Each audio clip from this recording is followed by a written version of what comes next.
सूरी बहुत ही भूखड़ आदमी था। जब भी वह किसी दावत में जाता तो अकेले ही सबका खाना खा जाता था। उसकी इस आदत से गांव वाले बहुत गुस्सा हो जाते थे, लेकिन सूरी को इससे कोई फर्क नहीं पड़ता था। गांव में प्रतियोगिता होती थी जिसमें खाने के मामले में सूरी को हराने वाला कोई नहीं था। इसीलिए आज भी जब गांव में प्रतियोगिता हुई तो सूरी ने अकेले ही सबको हरा दिया और जीत गया। यह देखकर पास खड़े जमींदार का बेटा हारने की वजह से बहुत गुस्से में आ गया, लेकिन सूरी को तो बस खाना चाहिए। वह तुरंत घर पहुँचा और अपनी दादी से खाना मांगा। दादी ने मिट्टी के मटके में भरे चावल लाकर उसे दे दी। सूरी सांड की तरह सब खा गया। तभी गाँव का एक आदमी मजाक उड़ाते हुए बोला, अभी अभी तो खाकर आया है और कितना खाएगा रे सांड। ये सुनकर सूरी की दादी गुस्से में आ गई और उस आदमी को भगा दिया। फिर दादी ने सूरी से कहा, तू मेरा लाडला है, तू आराम से खा। कुछ दिनों बाद जब दादी रसोई में चावल पका रही थी, तभी अचानक उनकी छाती में दर्द हुआ और थोड़ी ही देर में उनका देहांत हो गया। दादी के जाने से सूरी बहुत रोया और उनका अंतिम संस्कार किया। लेकिन जैसे ही वह घर लौटा उसे फिर भूख लग गई। उसने घर के सारे मटकों में खाना ढूंढा, लेकिन कहीं कुछ नहीं मिला। मजबूरी में सूरी पड़ोसियों से खाने की भीख मांगने लगा, पर किसी ने भी उसे खाना नहीं दिया। आखिरकार सूरी अपनी दादी की समाधि के पास गया और उसे पकड़कर फूट फूट कर रोने लगा। तभी उसकी नजर एक कुत्ते पर पड़ी जो समाधि पर रखे भोजन को देख रहा था। भूख से तड़प कर सूरी वहीं खाना खाने लगा।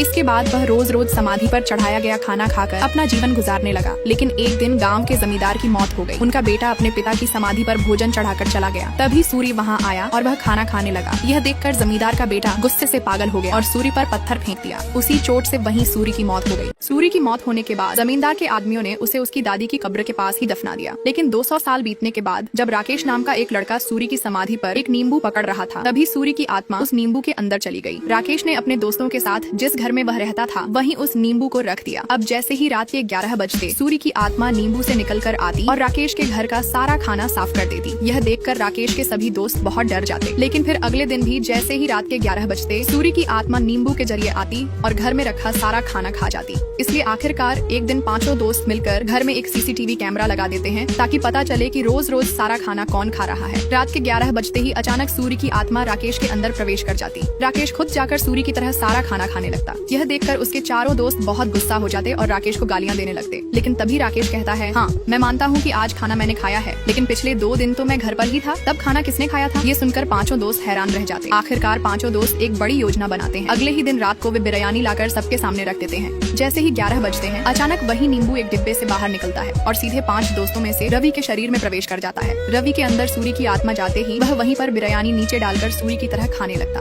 उसे इस तरह खाते देखकर बाकी चारों दोस्त पूरी तरह डर जाते। अब सूरी की आत्मा रात के 11 बजे रोज किसी न किसी के शरीर में चली जाती और फिर पांचों दोस्तों के घर में जो कुछ भी रहता वो अकेले ही सब खा लेती। इसलिए पांचों दोस्त सूरी की आत्मा से बचने के लिए एक साधु बाबा के पास जाते हैं। पर साधु बाबा पांचों को बार बार सिर्फ एक ही बात कहते रहते हैं, जब मेहमान घर पर आए तो उनकी अच्छी तरह से खातिरदारी करना। ये सुनकर पांचों दोस्त बहुत गुस्से में आ जाते हैं। इसी गुस्से में आखिरकार प्रणोद ने उस नींबू को घर से बाहर फेंकने का निर्णय किया। वह नींबू एक डिब्बे में डालकर सीधे शहर के किनारे फेंक देता है ताकि सूरी की आत्मा वापस न आ सके। बाकी दोस्त खुशी में मस्त होकर चिकन करी बनाते हैं। जब प्रणोद ने नींबू फेंककर वापसी में गाड़ी स्टार्ट की तो अचानक वह नींबू चलते चलते उसकी गाड़ी के पीछे हो गया, पर प्रणोद को कुछ भी पता नहीं चलता। जैसे ही प्रणोद अपने कमरे में आता है वही नींबू चारों दोस्तों के सामने अचानक जाग उठती है और सूरी की आत्मा सीधे नींबू के अंदर आ जाती है। चारों दोस्त घबरा जाते हैं और प्रणोद भी नींबू देखकर डर जाता है। तभी राजू बहुत गुस्से में नींबू को सीधे घर से बाहर फेंक देता है और तुरंत घर का दरवाजा बंद कर लेते हैं। फिर उसी वक्त गांव में एक बूढ़े आदमी की लाश को लेकर लोग शमशान जा रहे थे। वही नींबू उस बूढ़े की लाश के ऊपर गिर जाता है और नींबू से सूरी की आत्मा उस बूढ़े के अंदर चली जाती है। अचानक वही बूढ़ा मृत से जिंदा हो उठता है और वह सीधे पांचों दोस्तों के घर आकर सारा चावल और चिकन करी नीचे रखकर सूरी की तरह वे सब खा जाता है। फिर बूढ़ा खाना खाकर हाथ धोकर अपनी जगह पर जाकर सो जाता है। लेकिन तभी सूरी की आत्मा फिर से नींबू के अंदर जाकर वापस उसी 5 दोस्तों के घर चली आती है, जिससे वे घबराकर फिर से साधु बाबा जी के पास जाते हैं और सूरी की भूखी आत्मा से बचने की बात कहते हैं। तब साधु बाबा जी उनसे पूछते हैं कि आखिर क्या हुआ था। पांचों दोस्त सच बताते हैं कि पहले वे बहुत गरीब थे, इसलिए कुछ पैसे कमाने के लिए उन्होंने एक YouTube चैनल बनाया और भूतहा महलों में जाकर डरावनी वीडियो बनाकर अपलोड कर पैसे कमाने की सोची थी।